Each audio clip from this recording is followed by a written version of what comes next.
My parents were what I would call, middle class people. My father was a plumber and he had his own business, and my mother was a homemaker. So I do remember a pretty happy early childhood. We lived in Antwerp, in a Jewish section of Antwerp, in a street called Korte Kiewitzstraat.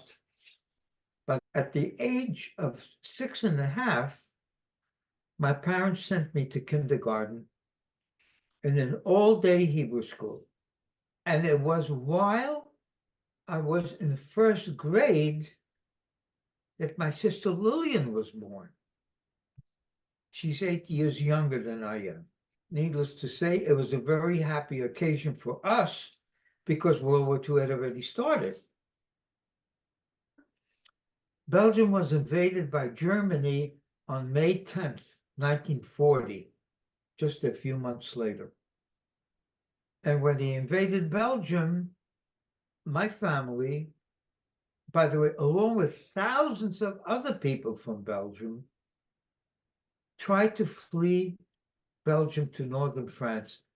And so we tried to flee the Germans, but we never made it to Germany, I mean, to northern France because, and we were fleeing on foot, by the way, when the Germans caught up with us, they made us all turn around and go back wherever we came from. Because there were not only Jewish people fleeing, there were Belgian people that were fleeing also, non-Jewish.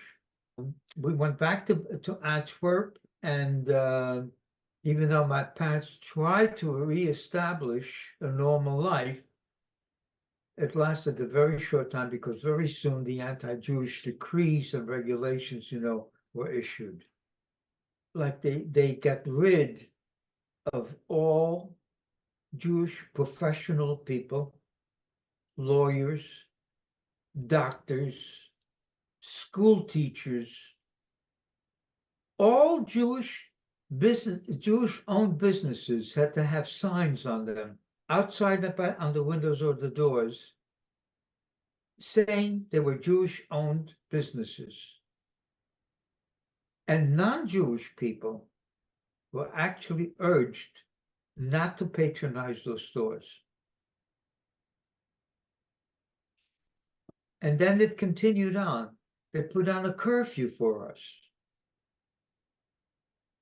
Thereby, restricting freedom of movement. And then they kicked us out. They kicked out all the Jewish children from schools, from public schools. And then they started imposing a special forced labor on the Jews in Belgium. And then at the very end of the edicts, they made us wear yellow stars. And I remember wearing my yellow star on my jacket, on my lapel. And then many, many Jewish people in Antwerp suddenly started to disappear. You never saw them again. In August 1942, my father received a notice in the mail to go to a forced labor camp in northern France. My father was young at the time. He was only 39 years old. He was in very good health. And he felt he could survive a labor camp. But I also want you to know that my parents did not know at that particular time, remember, this is early 1942, mid-1942, they didn't know about two things that were occurring at that time. One was called the initiation of the final solution. And the other thing they didn't know at that particular time was the existence of the concentration camps. They had no idea. On August 15th, 1942, we went to the train station in Antwerp to say goodbye to my father. And it was a very, very difficult scene there. I mean, there were thousands of people there, a lot of hugging and kissing and crying and all that. But what I remember mostly are the words that my father said to me. And I'm repeating them to you word for word. You're the little man in the house now, and so you'll have to help take care of your mother and your sister until I come back. And I said I would. I took it very seriously because it was a very traumatic time and moment. You know, here my father was leaving, and I was very, very attached to my dad, you know. And I'll be very frank with you also, I mean, speaking personally, that basically that was the day I lost my childhood. And I was only 10 years old at that time because I became suddenly, you know, I became very serious. I had all this responsibility, you know, on me. A little later, we actually received a postcard from my father that indeed showed that he was in northern France. Very shortly after that, in September, the street that we lived on got raided by the Nazis. And what they did is to come in the middle of the night, you know, when everybody was sleeping, and then started pulling out the Jewish people from their homes, starting at each end of the street simultaneously. There was a lot of commotion, a lot of yelling, you know, a lot of screaming, a lot of noise. And that actually woke my mother up. So she quickly grabbed my baby sister and myself and the blanket. And we went up to the top of the house. And we lay there, you know, really not knowing what was going to happen to us, you know. And then a little later on, you know, we heard our door being broken down. And then there was a lot of commotion because then it turned out that the Nazis had trashed the inside of the house, but they didn't find us. And so we stayed on the roof until my mother was absolutely sure that the raid was over. And then she said to me, okay, she said, I'm going to see one of our neighbors who's not Jewish. And she was going to see this one particular man who was a policeman in Antwerp. And he was also a member of the Belgian Underground. It was a group of Belgian civilian people that banded together secretly to fight the Nazis. She went out the house, went around the block, saw our friend, and came back and told me that she had made arrangements to hide my sister and I in a Catholic convent. At the next night, at the appointed time, my mother smuggled us out through the rear of the house, except this time there was a car waiting for us in the street, and the car took us out of town, and my mother dropped us off at the convent. But she took me aside and she said to me, look, she says, you're going to go now to a strange place. Strange people are going to take care of you. And what I want you to keep in mind are a couple of things. Number one, do anything and everything to survive. And the second thing that she did is, of course, she says, just make sure that nobody finds out that you are Jewish. My mother went back to Antwerp, and my mother joined the Belgian Underground. And my mother became a courier, a messenger. We stayed in the convent actually until the end of December 1942, because suddenly my mother shows up to take us out of there. And I said, how come you showed up? Well, it turns out that the Belgian Underground, they found out somehow that the convent that we were in was going to be raided by the Nazis. And they immediately told her. So as soon as she found out, she came down right away, to take us out of there. She also warned, and this was very important, by the way, she also warned Mother Superior that if she was hiding any other Jewish people there, to move them out. And I truly believe, with this one action, my mother saved a couple of lives. So then my mother took us out of there, and she dropped us off at another member of the Belgian Underground until she could find another place to hide us. So my mother placed my sister with a private Catholic family, and she blended in quite well.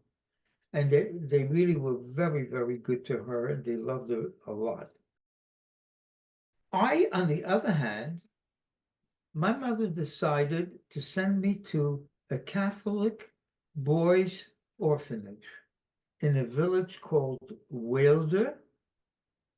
And the priest that ran the orphanage, he ran a couple of orphanages, he took wonderful care of me. His name was Father Ivor Cornelissen. As soon as I got there, by the way, he did two things for me. First of all, he changed my name.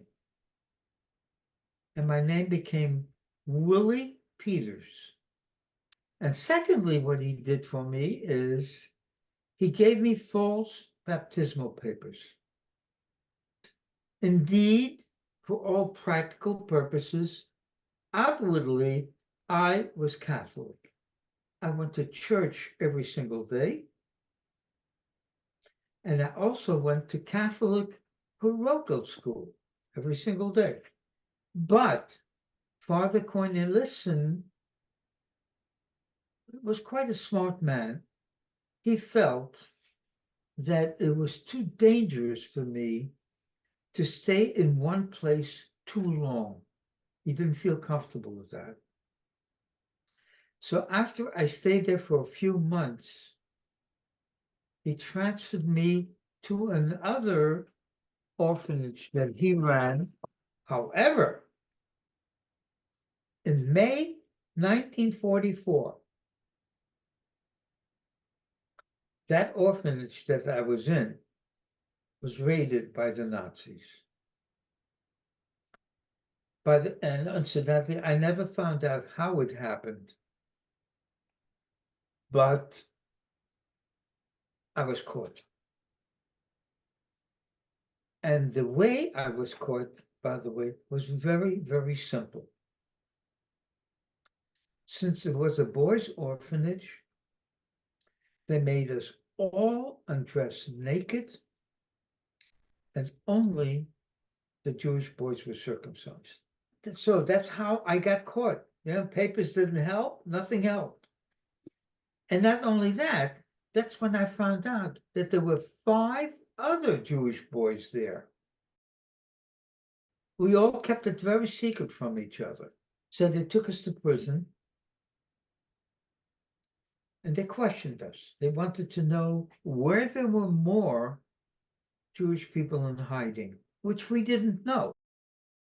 A few days later, Suddenly, in the middle of the night, they rounded up a bunch of Jewish children and they put us on a freight train. As soon as we got on a freight train, the oldest boy, whose name was Joseph, by the way, he kind of became our leader because all of us were much younger than he was. And right away, he started urging us to escape from the train. Joseph had a pair of boots, and in one of the boots, he had a piece of steel roughly a foot long. What he did is, while the train was moving, he used that piece of steel to pry away wood and made an opening large enough for himself because he was the biggest person there. The train never stopped, but did slow down at a very sharp bend. And suddenly he says, "That's it." And he took us one by one and pushed us out of the train. I would not jump out of the train. I was so scared. And Joseph physically grabbed me and physically pushed me out the opening. Dawn was breaking and we looked out in the distance and we saw woods. And as a group, we went and we hid in the woods. So Joseph said, okay, he says, I'll try to find out where we are. He came back the very next day and he told us that he thought that we were still in Belgium because he had seen a sign of a village called Perwez. After a while, he makes a decision all by himself to go back into the village of Perwez, go to the rectory next to the Catholic Church, speak to the priest over there, and tell him about us. He was very receptive to helping us. It took a while, but he came up with a very secret plan where he placed each one of us with a private Catholic family in the village.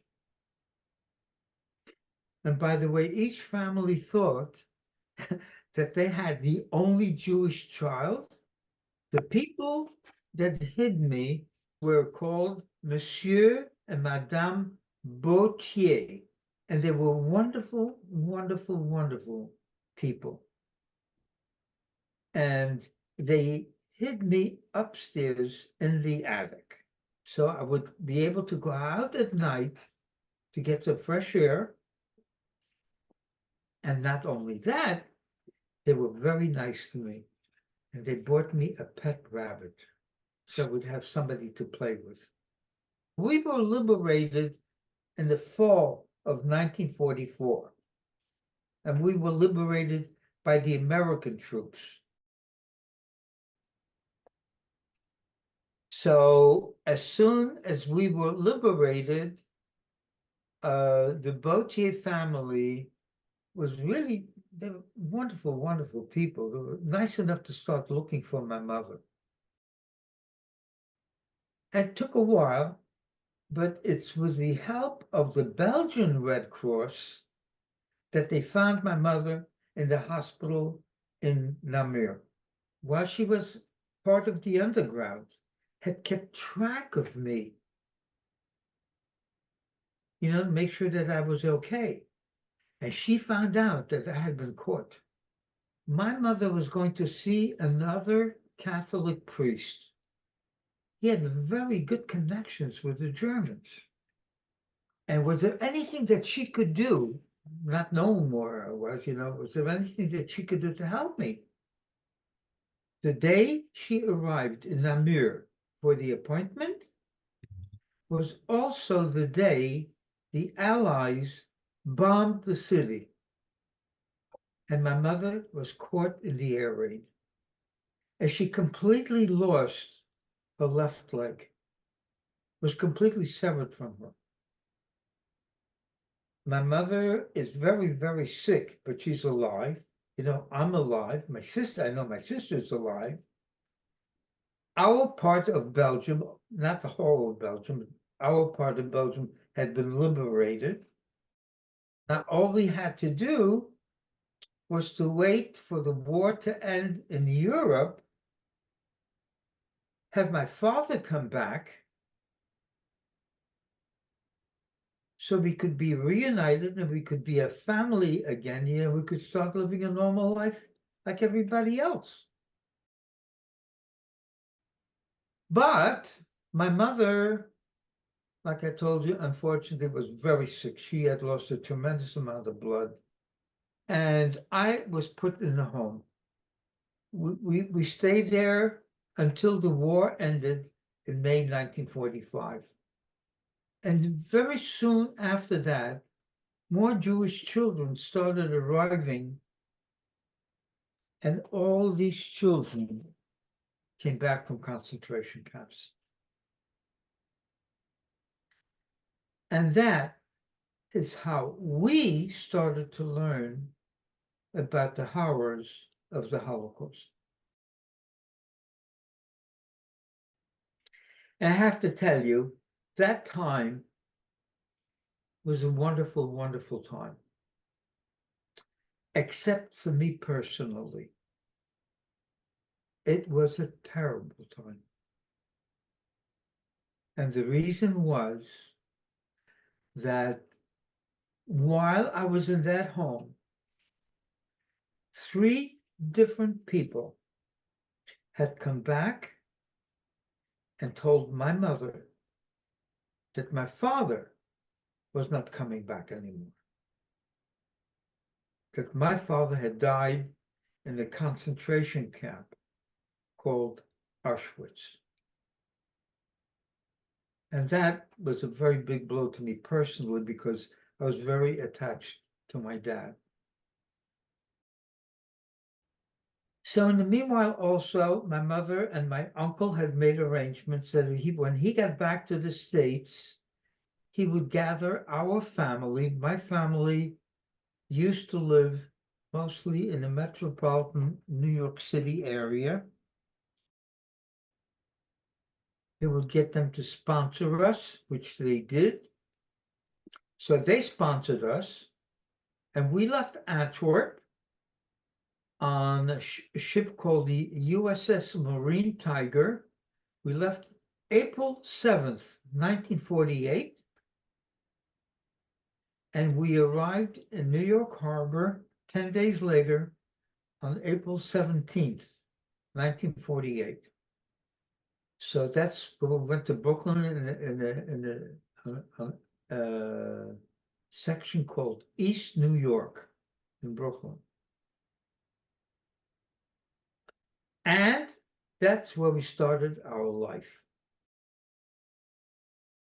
I never lost my faith. It never wavered. Never did. Nope. It never did. And that's basically because my parents instilled that in me. They instilled all the positive aspects of Judaism, and that never left me. It's just, I will say this much. I just could not understand what was going on in World War II. The Holocaust happened, and of course, the effects of the Holocaust, were there basically for the first few years. We told our family about it, but we did not speak publicly.